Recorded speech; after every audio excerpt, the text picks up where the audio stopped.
하나님 앞에 청년부 예배 드리도록 하겠습니다. 사도신경으로 신앙을 고백합시다.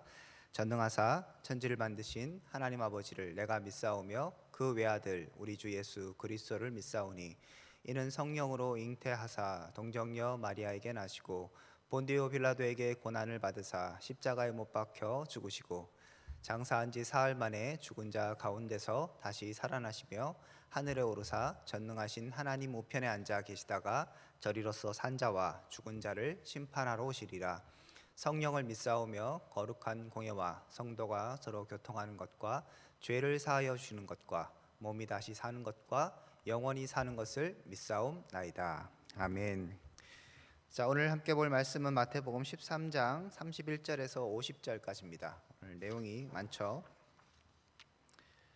31절부터 50절까지 함께 보도록 하겠습니다. 31절입니다. 또 비유를 들어 이르시되 천국은 마치 사람이 자기 밭에 갖다 심은 겨자씨 한 알 같으니 이는 모든 씨보다 작은 것이로되 자란 후에는 풀보다 커서 나무가 되매 공중의 새들이 와서 그 가지에 깃들이니라. 또 비유로 말씀하시되 천국은 마치 여자가 가루 서말 속에 갖다 넣어 전부를 부풀게 한 누룩과 같으니 예수께서 이 모든 것을 무리에게 비유로 말씀하시고 비유가 아니면 아무것도 말씀하지 아니하셨으니 이는 선지자를 통하여 말씀하신 바 내가 입을 열어 비유로 말하고 창세부터 감추인 것들을 드러내리라 함을 이루려 하심이라. 이에 예수께서 무리를 떠나사 집에 들어가시니 제자들이 나와 이르되 밭의 가라지 비유를 우리에게 설명하여 주소서. 대답하여 이르시되 좋은 씨를 뿌리는 이는 인자요 밭은 세상이요 좋은 씨는 천국의 아들들이요 가라지는 악한 자의 아들들이요 가라지를 뿌린 원수는 마귀요 추수 때에는 세상 끝이요 추수꾼은 천사들이니 그런즉 가라지를 거두어 불에 사르는 것 같이 세상 끝에도 그러하리라. 인자가 그 천사들을 보내리니 그들이 그 나라에서 모든 넘어지게 하는 것과 또 불법을 행하는 자들을 거두어 내어 풀무불에 던져 넣으리니 거기서 울며 이를 갈게 되리라. 그때 의인들은 자기 아버지 나라에서 해와 같이 빛나리라. 귀 있는 자는 들으라. 천국은 마치 밭에 감추인 보화와 같으니 사람이 이를 발견한 후 숨겨두고 기뻐하며 돌아가서 자기의 소유를 다 팔아 그 밭을 사느니라. 또 천국은 마치 좋은 진주를 구하는 장사와 같으니 극히 값진 진주 하나를 발견하며 가서 자기의 소유를 다 팔아 그 진주를 사느니라. 또 천국은 마치 바다에 치고 각종 물고기를 모는 그물과 같으니 그물에 가득함에 물가로 끌어내고 앉아서 좋은 것은 그릇에 담고 못된 것은 내버리느니라. 세상의 끝에도 이러하리라. 천사들이 와서 의인 중에서 악인을 갈라내어 풀무불에 던져 넣으리니 거기서 울며 이를 갈리라. 아멘. 자, 오늘 굉장히 양이 많은데 걱정하지 마십시오. 다 설교하지 않으니까요. 그래서 오늘은 했던 부분들이 좀 다루었던 부분들이 있어서 그렇게 좀 정리를 다 하진 않고요. 오늘은 35절까지 보도록 하겠습니다.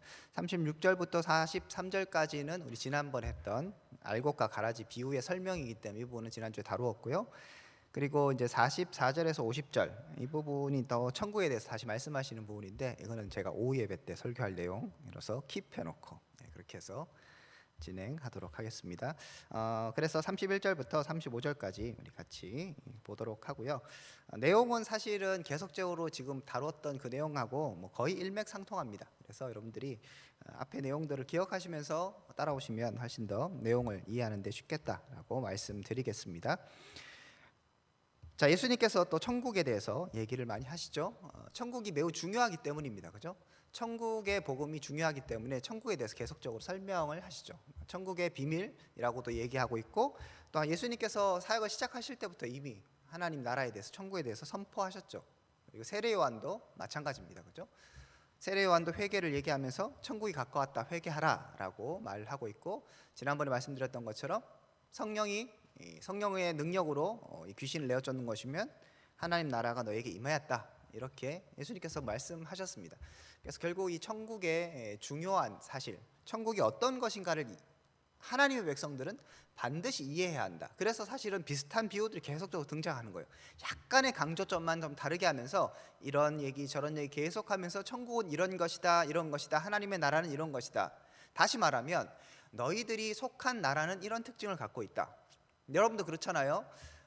우리 대한민국의 법이나 뭐 특징 이런 것들을 알아야지 이 땅에 살아가기 쉽죠. 뭐 하나의 예로, 여러분들은 운전 안 하셔서 잘 모르겠지만 운전하는 사람은 이번에 이제 개정에서 바뀐 게 뭐 우회전 할 때 신호등 뭐 있으면 이제 절대 뭐 가면 안 되고 뭐 서야 되고 뭐 그런 얘기가 있거든요. 그런 게 굉장히 중요하지. 안 그러면 범칙금 내잖아요. 그러니까 그런 법규나 내가 일상생활에 어떻게 해야 되는가, 여러분들 직장 뭐 다니면 뭐 저 12월에 뭐죠? 환급해 주는 거, 세금 환급해 주는 거, 막 그런 거 막 생각하고 그런 걸 잘 알아야지 내가 받는 것도 있고 코로나 뭐 지원금 이런 것도 있으면 우리나라에서 지금 이런 것들을 시행하는구나. 방역 지침은 이렇게 하는 거니까 뭐 카페 갈 때 뭐 식당에 갈 때 이렇게 해야 되는구나. 우리가 이해해야만 그 나라에서 제대로 살 수 있어요. 물론 막 살 수는 있겠죠. 그죠? 법도 열심히 어기면서 그럼 맨날 범칙금 받고 뭐 큰 죄 저지르면 저 학교도 갔다 오고 그죠? 뭐 이렇게 고생하고 이렇게 살아가는데 그렇게 살지 말라는 거예요. 하나님께서 하나님의 백성들에게 천국은 이런 것이야 너희들 제대로 알아야 해. 그런데 이걸 계속적으로 강조하신 이유는 중에 하나는 사실 세상의 나라들은 거의 비슷하잖아요. 우리가 미국에 간다고 해서 뭐 미국 말이 좀 다를 뿐이지 뭐 엄청나게 뭐 새로운 세상이고 완전히 뭐 다른 체계를 갖고 있는 것은 사실 아닙니다. 그런데 하나님의 나라는 이 땅의 나라와는 완전히 다르죠. 비슷한 것도 있겠지만 완전히 차원이 다르고 그 강조점이 다릅니다. 왜냐하면 이 땅의 나라는 악이 득세한 나라, 하나님의 법칙들이 제대로 준수되지 않는 나라이고, 하나님의 나라는 하나님의 통치가 임하고 하나님의 법이 온전히 시행되는 나라입니다. 그래서 완전히 달라요. 그렇기 때문에 하나님 나라를 살아가는 우리들은 하나님의 나라의 법칙에 대해서 분명히 알고 있어야 되는 것이죠. 그래서 계속적으로 강조를 하고 있습니다. 31절에 보면 또 비유를 들어 이르시되, 계속적으로 비유로 얘기하십니다. 천국은 마치 사람이 자기 밭에 갖다 심은 겨자씨 하나를 같다라고 얘기합니다. 천국은 겨자씨 같다고 얘기하는 것이죠. 겨자씨의 특징이 무엇인가를 여기에서 얘기해 줍니다. 여러분 겨자가 뭔지 아시죠? 머스타드, 그죠? 예. 그 겨자인데 이 겨자는 특징이 뭐냐 하면 32절에 보면 이는 모든 씨보다 작은 것이로되 얘기합니다. 씨 중에 작다라고 얘기합니다. 물론 세상에 겨자씨보다 작은 것도 있습니다. 하지만 이제 비유라고 제가 말씀드렸고, 비유의 특징은 과장도 하면서 하고 싶은 얘기들 분명한 목적을 갖고 사용하는 것이죠. 그래서 겨자씨가 있는데 이 겨자씨를 얘기하는 건 그 당시 사람들에게 굉장히 익숙한 것이기 때문에 겨자씨를 드는 거예요. 무슨 예를 들어서 뭐 잘 모르지만 가장 작은 씨가 뭐 있겠죠. 있는데 그 유대 사람들에겐 전혀 모르는 시다 하면 비유가 와닿지 않잖아요. 그래서 그 나라 중에 그 어떤 풍습 그 생활 가운데 가장 작은 것으로 인식되는 겨자씨를 지금 얘기하고 있습니다. 자, 이게 작은 것인데 자란 후에는 풀보다 커서 나무가 되매 공중의 새들이 와서 그 가지에 깃들었다라고 얘기합니다. 자, 겨자씨는 가장 작은 것인데 이것이 자라게 된다고 얘기합니다. 이 자라게 된다고 이 얘기를 들으니까 우리가 앞에서 봤던 네 가지 그 밭의 비유 이런 것들이 생각나죠. 자, 좋은 땅에 뿌려진 씨는 어떻게 되었습니까? 열매를 맺는데 결실하는데 30배, 60배, 100배의 결실을 맺게 되죠. 거의 같은 내용입니다. 하나님의 나라는 이렇게 작게 시작하는 것 같은데 작은 씨를 뿌리는 거죠. 앞에서 씨 뿌리는 비유가 계속적으로 나왔습니다. 그렇죠? 그렇게 씨를 뿌리는데 이것이 자라나기 시작하면 풀보다 커서 나무가 된다라고 얘기합니다. 아주 작은 건데 아주 작은 씨가 풀보다 커져서 나무가 되고 공중에 새들이 와서 그 가지에 깃든다라고 얘기합니다. 물론 또 이렇게 또 얘기하는 사람도 있어요. 여러분들 겨자 나무 보셨어요? 겨자 나무 뭐 설왕설래 좀 합니다. 겨자가 자라면 나무가 된다고 얘기하는데 사실은 겨자는 나무가 안 되거든요.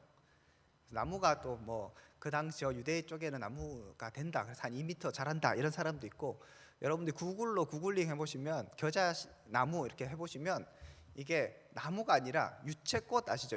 제주도에 있는 그런 유채꽃 밭처럼 그렇게 자라납니다. 보통 일반적인 머스타드는 그렇게 해서 거기에서 씨를 이제 구하는 거거든요. 그래서 이게 이제 나무가 정말 나무가 되느냐 안 되느냐 뭐 이렇게 하면서 막 싸우는데 뭐 그렇게 중요한 건 아닌 것 같아요. 여기서 하고 싶은 얘기는 작은 것이 어떻게 된다? 커진다. 이 크게 정말 우리가 생각하는 그런 나무의 그런 딱 그런 형태를 안 갖고 있을지 모르겠지만 커져서 어떻게 되는가 하면 그 나무가 되어서 공중의 새들이 와서 거기에 깃들 정도로, 이 깃든다는 건 거처를 삼는 거예요. 새가 와서 집을 짓고 살 수 있을 정도의 어떤 큰 것으로 자라나게 된다. 이것이 핵심입니다. 그래서 뭐 실제로 나무로처럼 이렇게 하나가 딱 자라날 수도 있고, 아니면 조금 더 넓게 생각하면 아까 말씀드렸던 유채꽃밭처럼 그렇게 넓게 퍼지는 것으로 생각할 수도 있어요. 거기에서 뭐 새들이 또 살아갈 수도 있고. 어쨌든 간에 본문의 핵심은 작은 겨자씨 하나가 자라게 되고, 그 자란 것은 결국 어떻게 되는가 하면 많은 새들이 거할 정도의 그런 그 규모를 갖게 된다. 이것이 겨자씨 비유의 핵심입니다. 특별하게 이 겨자씨 비유에서 다른 그 앞에서 얘기했던 30배, 60배, 100배 결실을 맺는 그런 결실보다 뭔가 조금 더 뉘앙스가 다른, 아까 말씀드렸던 것처럼 다 비슷비슷한 얘기예요, 그죠? 작은 것부터 커진다. 이것은 앞에서 얘기했는데 조금 다른 것이 있다면 공중에 새들이 와서 깃든다고 하잖아요. 그래서 하나님의 나라는 이렇게 생각하면 되겠죠. 작은 것에서 시작합니다. 그래서 커져서 뭔가 내가 여러분 커지고 뭐 이렇게 자라나고 이런 걸 느낌을 생각하면 여러분 어떠십니까? 야, 그러면 하나님 나라의 백성이 되면 내가 지금은 요 모양 옷걸이지만 돈도 많이 벌고 막 내가 크게 뭐 사업을 하면 지금은 뭐 작지만 커지고, 뭐 교회로 하면 지금은 뭐 작은 개척교회지만 이렇게 열심히 하다 보면 나중에 뭐 만병교회가 되고, 이런 식으로 생각하는데 그런 얘기를 하는 게 아니라 커져서 뭘 하는가 하면 다른 사람들이, 다른 어떤 것들이 와서 여기에 깃들 수 있을 정도 영향력이 있다는 거죠. 다른 것들을 품어줄 수 있다는 것이죠. 이런 것이 하나님의 나라라고 얘기하는 것입니다. 단순하게 자라는 것뿐만 아니라 자라게 되고 커지게 되면 사실 세상에서는 어떻게 됩니까? 더 막 소유하려는 그런 욕구들이 강하죠. 여러분 아시는 것처럼 세상에서도 어떤 기업이 너무 커지면 어떻게 합니까? 잘했어요 뭐 이렇게 합니까? 독점법에 걸립니다. 과점, 독점 여러분 아십니까? 기억나십니까? 이 독점이라고 해서 너무 한 기업이 모든 것을 다 독점하게 되면 그렇게 하지 못하도록 아예 법적으로 딱 잘라버려요. 그래서 예전에 통신사 중에서 SK가 막 잘 나갔잖아요. 뭐 그렇게 하면 얼마 이상은 절대 그 소비자를 확충 못하게끔 딱 잘라버리는 거죠. 왜 그렇죠? 커지는 게 좋은 게 아닌 거죠. 커지면 그렇게 해서 봉사하고 나누어주고 섬기면 좋을 것 같은데, 세상 나라는 커져서 어떻게 합니까? 더 막 힘을 쓰고 다른 사람들, 작은 사람들 억압하고 없애버리고 막 이렇게 괴롭히는 거죠. 이것이 하나님 나라가 아닌 세상 나라의 방법인 것이죠. 커지는 것, 여기에 집중하는 것이 아니라, 하나님 나라는 작은 것이 커지는 건 맞아요. 그런데 그렇게 커져서 뭘 하는가 하면 다른 것들에 대해서 섬기고 나누고, 그리고 그들이 거주할 수 있게끔 보금자리를 만들어주는 이런 역할을 한다고 성경이 얘기하고 있는 것입니다. 하나님 나라는 바로 이런 아름다운 나라입니다. 하나님 나라는 세상의 연약한 자들이 와서 깃들 수 있는 것이죠. 나만 커지고 나만 잘 되고 나만 뭐 이렇게 떵떵거리고 살고 다른 사람은 안중이 없는 것이 아니라, 내가 크고 내가 자라나서, 여기서 자라난다는 건 물론 뭐 돈이 많고 뭐 규모가 커지고 이런 차원의 문제는 아니겠죠. 내가 예를 들어서 믿음이 커지고 성장하고 하나님 나라를 누리게 되면, 내 신앙은 훌륭하다, 저것들은 기도도 안 하고 저것들은 성경도 안 보고, 이렇게 하는 것은 하나님 나라의 백성이 아닌 것이죠. 내가 만약에 신앙이 이렇게 자라나고 컸다면 어떻게 되는 것입니까? 주위 사람들 섬기는 거예요. 내가 다른 사람을 위해서 기도해주고, 내가 깨달은 말씀을 나누어주고, 내가 얻은 어떤 뭐 물질적인 것들을 함께 나누며 섬기며, 그래서 그 사람들이 하나님 나라에 같이 거주하고 함께 거할 수 있게 하는 것이 바로 천국의 특징이다라고 성경이 얘기하고 있습니다. 자, 두 번째 비유는 또 이것도 비슷한 얘기입니다. 33절입니다. 또 비유로 말씀하시되 천국은 마치 여자가 가루 서말 속에 갖다 넣어 전부 부풀게 한 누룩과 같다라고 얘기합니다. 누룩이 무엇입니까? 이스트, 베이킹 파우더 아시죠? 그래서 빵 같은 거 할 때 조금만 넣어도 이게 확 부풀어 오르는 거잖아요. 이걸 잘해야 빵 같은 게 굉장히 부드럽고, 그죠? 공갈 이게 양도 훨씬 많아지고, 이렇게 되는 거죠. 그래서 이 누룩은 사실은 성경에서는 다른 데서는 굉장히 이게 원래 것들을 변형시키는 그런 입장에서 안 좋게 보기도 하지만 오늘 본문에서는 긍정적인 부분이에요. 작은 것이지만 누룩 조금만 넣었지만 이것이 어떻게 되는가 하면 서말 속에 갖다 넣었을 때 전부를 부풀게 한다고 얘기하죠. 영향력을 얘기합니다. 이것도 커지는 것이죠. 그런데 이건 단순하게 여기에서 초점은 커지는 것이 아니라 영향력이 여기저기 전부가 영향을 받아서 부풀게 된다 얘기를 합니다. 그런데 이 본문도 뭐 30배, 60배, 100배 뭐 이런 얘기들과 비슷한데 조금 더 차이가 있습니다. 그리고 앞에 얘기하는 것과 이 겨자씨 비유와 일맥상통하게 한 가지 우리가 또 주목해야 되는 것은 여기 보면 여자가 가루 서말 속에 갖다 넣어서 전부를 부풀게 한 누룩이라고 하는데 가루 서말이 지금 양이 어떻게 되는가 하면 말이니까 여러분 잘 이렇게 인식이 잘 안 될 텐데 어떤 주석에 보니까 이렇더라고요. 한 50kg가 된다고 해요. 그래서 여러분 이제 50kg면 얼마를 먹을 수 있을까요? 얼마나 먹을 수 있을까요? 며칠을 먹어야지 50kg를 먹을 수 있을까요? 여러분 빵 이렇게 하나 사면 그 1kg 되는 게 쉽지 않잖아요, 그죠? 그럼 1kg라고 치고 1kg면 몇 명이 먹는 거예요? 예, 계산이 되죠, 그죠? 계산 안 되면 회개하셔야 됩니다. 한 50명 정도가 성인 남자가 50명 정도가 먹을 수 있는 양이에요. 그러면 이 여자는 누구겠습니까? 가정주부겠어요? 물론 주부일 수는 있죠. 그런데 지금 집에서 가루 서말해서 뭔가 빵을 만드는 그런 사람이겠습니까? 그렇지 않겠죠, 그죠? 이만큼을 부풀게 해서 뭔가 일을 해야 되는 사람은 뭐 생각하는데 잔치 같은 때 지금 사용하는 것이라고 볼 수 있습니다.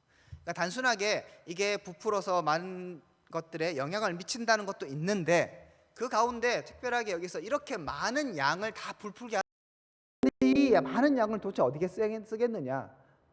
결국은 내가 먹을 수 있는 양은 아닌 거죠. 한 사람이 먹을 수 있는 양은 아닌 것이죠. 결국은 다른 사람에게 나눠주고 베푸는 것이죠.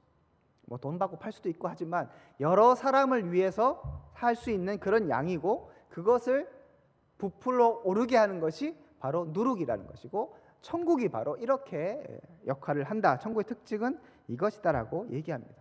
앞서 얘기했던 겨자씨가 커져서 새들이 깃드는 거하고 비슷한 것이죠. 가루에 누룩을 넣으면 엄청난 양이라도 그것이 부풀어 오르게 되고 결국 그렇게 되었을 때 잔치를 베풀든지 다른 사람들을 먹이든지 뭐 일꾼들을 먹이든지 아니면 뭐 대가족이면 50명 되려나요? 뭐 하든지 하여튼 간에 많은 사람들에게 영향력을 미쳐서 사람들을 다 배불리게 하는 그런 역할을 하는 것이 바로 누룩이다라고 얘기하고 있습니다. 정리하면 이렇습니다. 하나님 나라는 어떤 것이다? 하나님 나라의 특징은 앞에서 우리가 네 가지 밭의 비유처럼 결실하게 되면 30배, 60배, 100배의 결실을 맺는 엄청난 것으로 성장하고 성숙하고 뭔가 확대되고 확장되는 것이 특징이긴 한데 그렇게 확장되어서 나만 잘 살고 나만 잘 되고 내가 커지고 뭔가 내가 쟁취하고 내가 커져서 다른 사람들에게 우러러움을 받고 사람들에게 칭찬을 받는 것이 아니라 그렇게 성장하고 성숙하고 뭔가 자라나서 섬기고 나누고 함께하고 도와주고 세워주는 이런 역할을 하는 것이 이것이 바로 하나님 나라다라고 얘기하는 것입니다. 자, 그러므로 우리는 제가 초두에 말씀드렸죠. 천국의 특징, 하나님의 나라를 아는 것이 하나님의 백성들에게 매우 중요하다. 하나님의 백성이니까요. 당연히 하나님의 나라를 아는 것이 굉장히 중요하고 예수님께서는 비유로 계속적으로 이것을 얘기하시면서 강조를 많이 하시는 거죠. 비슷한 얘기들이 계속적으로 반복됩니다. 자, 그러면서 우리에게 천국의 비밀들을 우리에게 말씀하고 계십니다. 자, 여러분은 하나님의 자녀입니다.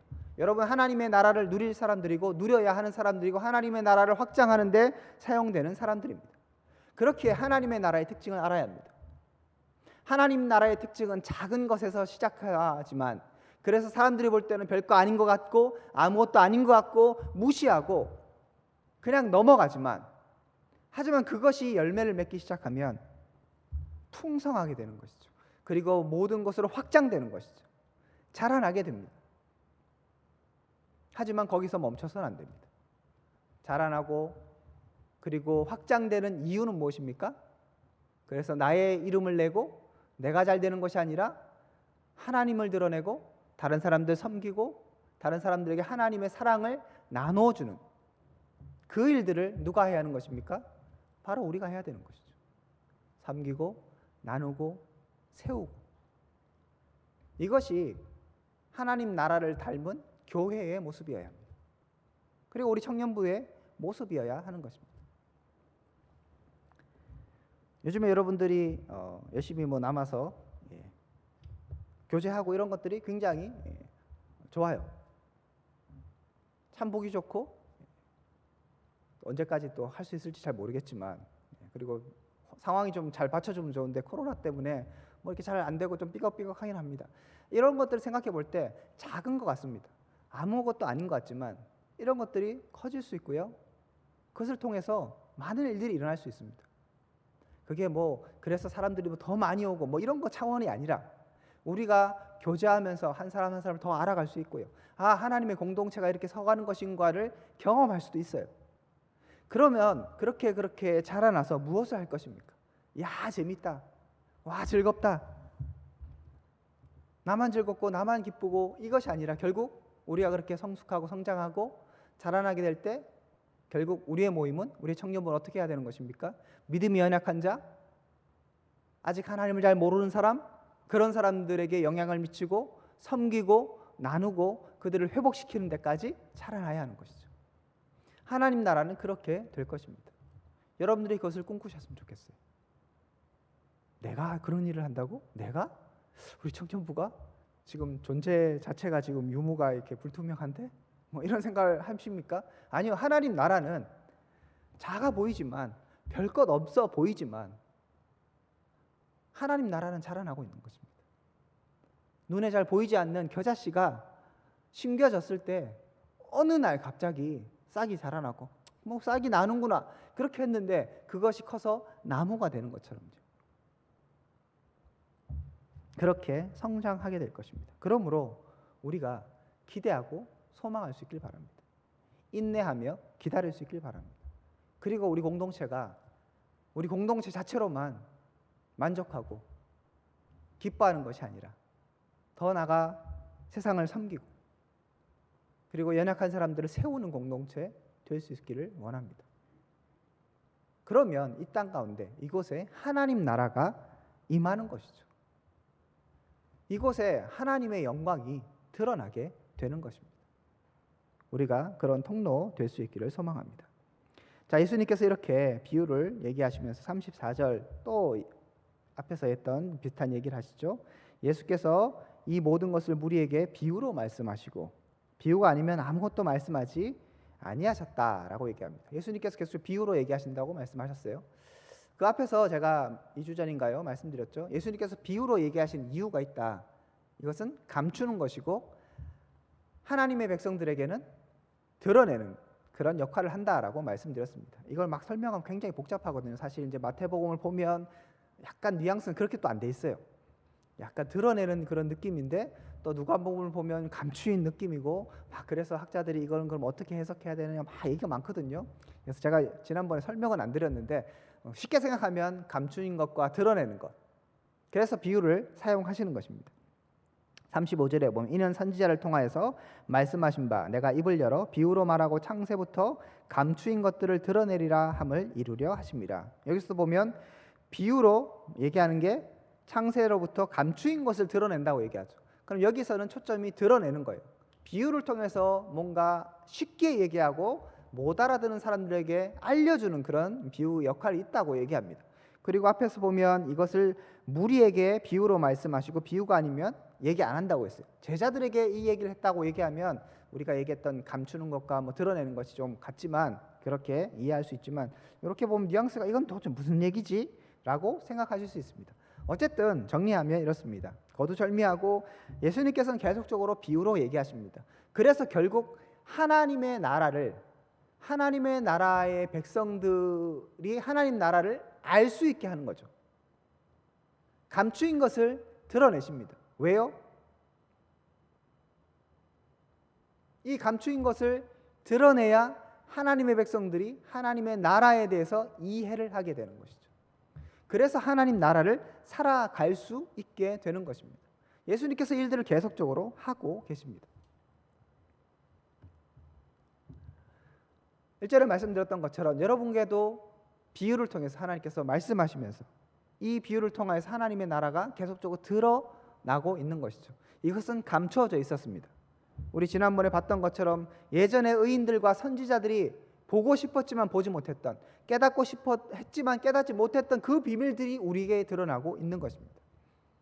십자가 복음과 천국의 비밀들, 하나님의 나라의 특징들이 계속적으로 우리에게 밝히 드러나고 있는 것이죠. 이렇게 던져지는 하나님의 나라의 비밀들과 뜻들을 여러분 계속적으로 기억하셔야 합니다. 우리 삶 가운데 말씀하신 하나님의 그 음성에 귀를 기울여야 하는 것이죠. 여러분들 천국에 하나님 나라에 얼마나 관심이 있으십니까? 지금 막 드러나고 있어요. 놀라운 일들이 밝혀지고 있어요. 그랬을 때 여러분 무엇을 하고 계십니까?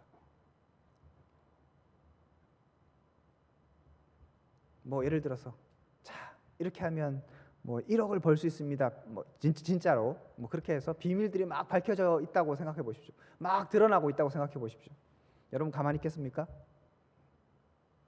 눈 돌아가죠, 그죠? 저라도 예배를 잠시 쉬고 그죠? 거기 가서. 그런데 뒤에 이제 나오는 비유가 그거예요. 천국은 감추인 보화 같은데 이 보화가 가치를 아는 사람은 그 모든 소유를 팔아서 그 밭을 산다고 얘기하는 그 밭의 비유나 진주, 세상에 가장 값진 진주를 찾다가 찾아서 자기의 모든 소유를 팔아서 그것을 소유하게 되는 거예요. 그 얘기가 뒤에 나오거든요. 이것과 같습니다. 지금 비밀이 계속적으로 드러나고 있습니다. 밝히 드러나고 있습니다. 여러분에게 선포되고 있어요. 하나님 나라는 이런 것이다. 그런데 하나님 나라에 관심이 없고 하나님 나라의 그 가치를 알지 못하는 사람은 그러거나 말거나 이러거나 저러거나 세상 나라하고 좀 다르네. 그런데 난 세상 나라가 좋네 하면서 그냥 넘어가 버리는 거죠. 그렇게 해서는 안 됩니다. 하나님이 여러분들에게 그 비유를 계속적으로 전해주시면서 오늘 2000년이 지난 지금도 여러분에게 말씀하는 이 하나님의 나라의 비밀, 이 특징을 여러분들이 귀한 것으로 새기셔야 합니다. 하나님 나라는 정말 이런 것이구나. 이렇게 가치 있는 곳이구나. 하나님 나라는 이렇게 소중한 것이구나. 하나님 나라는 이렇게 성장하고 성숙하고 회복하고 그래서 사람들을 섬기고 나누고 세우는 곳이구나. 이 가치를 여러분들이 깨달을 수 있길 바랍니다. 세상은 어떠합니까? 뭔가 섬겨주는 것 같고 나눠주는 것 같지만 완벽하지 않죠. 그리고 결국 사람들을 속이고 힘들게 하고 어렵게 합니다. 정부에서 여러분 연약한 사람, 그 다음에 뭐 가난한 사람 이런 사람을 도와주잖아요, 그죠? 돈도 주고 뭐 거처도 마련해주고 이렇게 합니다. 그렇지만 심심치 않게 우리는 가난한 사람들이 배고라 죽고, 그죠? 돈이 없어서 결국은 자살하는 얘기들을 심심치 않게 듣잖아요. 세상의 나라는 그런 거예요. 결국 사람들을 제대로 섬길 수 없고 흉악한 이야기들이 점점 들려오잖아요. 시스템을 만들고 뭔가 이렇게 해보고 저렇게 하라고 하지만 세상의 나라는 그것을 감당할 수도 없고 사실은 정확하게 얘기하면 감당할 마음도 없는 것이죠. 지금 뭐 대선이지만 정치인들 나와서 국가를 위해서 뭐 이런저런 얘기하지만 우리 다 알잖아요. 도둑놈들인 거. 누구를 믿을 수 있겠습니까? 그죠? 그냥 어느 놈이 덜 나쁜 놈인가? 다 나쁜 놈인데 그래도 좀 최악은 아닌 사람을 고르는 게 우리의 일인 거죠. 그런 거예요. 그런데 하나님 나라는 그렇지 않다는 거예요. 그런 나라가 있다면 여러분 너무 소중하지 않겠습니까? 우리가 잘 못 보고 잘 경험하지 못해서 그렇지만 하나님 나라는 이렇게 위대하고 소중한 것이죠. 그 가치를 발견하면 소유의 전부를 팔아서라도 소유하려고 하는 것이죠. 천국의 비밀, 이것이 창세로부터 감추어던 것들이 드러나고 있습니다. 그 하나님의 나라의 소식에 여러분 감격하시고 그리고 그 하나님 나라의 소식에 헌신함을 통해서 정말 하나님 나라의 백성으로서 그리고 하나님 나라를 누리고 하나님 나라를 더욱더 드러내고 성취해가는 우리 청년부 될 수 있기를 주님의 이름으로 축복드립니다. 기도하겠습니다. 하나님 감사합니다. 우리 가운데 드러나는 하나님 나라의 특징과 하나님 나라의 비밀들을 우리가 온전히 깨닫고 기억하고 또 그 나라를 소중히 여기며 그 나라를 온전히 살아갈 수 있도록 도와주시길 원합니다. 특별하게 하나님 나라는 자라나고 성장하고 성숙해서 주위의 사람들을 섬기고 회복시키고 또 하나님 나라의 일꾼들로 만드는 거룩한 나라임을 다시 한번 기억합니다. 우리가 그 일들에 헌신하고 그 일들에 또 밑거름이 되며 우리가 그 혜택을 또 누릴 수 있는 한 사람 한 사람 될 수 있도록 은혜를 베풀어 주시옵소서. 이제는 주 예수 그리스도의 은혜와 하나님의 사랑과 성령님의 교통하심이 오늘 말씀을 통하여서 주만 바라보기로 결정하고 또 하나님 나라를 누리기로 소망하는 믿음의 백성들 가운데 지금으로부터 영원토록 함께 있을지어다. 아멘. 예, 여러분.